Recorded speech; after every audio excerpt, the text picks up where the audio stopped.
Araw mga kababayan, sa paggunita sa kapanganakan ni Jose Rizal ngayong araw na to, hindi lamang natin inaalala ang isang bayani ng nakaraan, kundi hinaharap na patuloy niyang hinahamon hanggang ngayon.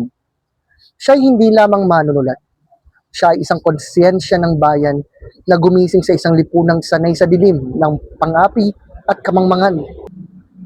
Sa pamamagitan ng mga akda niya tulad ng Noli Me Tangere at El Filibusterismo, inilahad niya ang masakit na katotohanan ng kolonyal na lipunan, ang katiwalian, pang-aabuso ng kapangyarihan, at ang tahimik na pagkamatay ng dignidad ng karaniwang Pilipino. Siya hindi gumamit ng espada, siya ay gumamit ng panulat, ngunit ang epekto nito ay singtalim ng anumang sandata ng revolusyon. Ang kanyang buhay ay paalala na ang tunay na pagbabago ay nagsisimula sa pagmulat ng isipan. Subalit isang mahalagang tanong ang nananatili magpahanggang ngayon. Kung si Rizal ay nagising sa pamamagitan ng edukasyon at kritikal na pag-iisip, bakit tila may mga panahong tayo bumabalik sa uri ng pagkabulag na kanyang tinutulan? Sa ngayon, lalo sa ating bansa, ang hamon niya ay hindi na laban sa kolonyalismo ng Espanya, kundi sa kolonyalismo ng isip. Like, tulad na lamang ng pagyakap sa maling impormasyon, pagtalikod sa katotohanan, at ang kakulangan ng malalim na pagsusuri sa lipunan.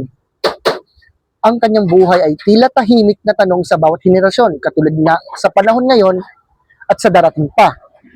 Itong tanong, gagamitin mo ba ang iyong karunungan para sa pag-unawa o hahayaan mong manaig ang pagwawalang bahala? Kaya ang tunay na diwa ni Rizal ay hindi natatapos sa alaala.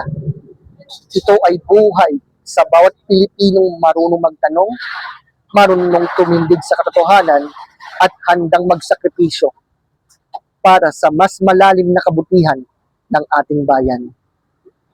Nawa, meron po tayong matatawag na pang-unawa sa naging buhay at mga isinulat ng ating pambansang bayani.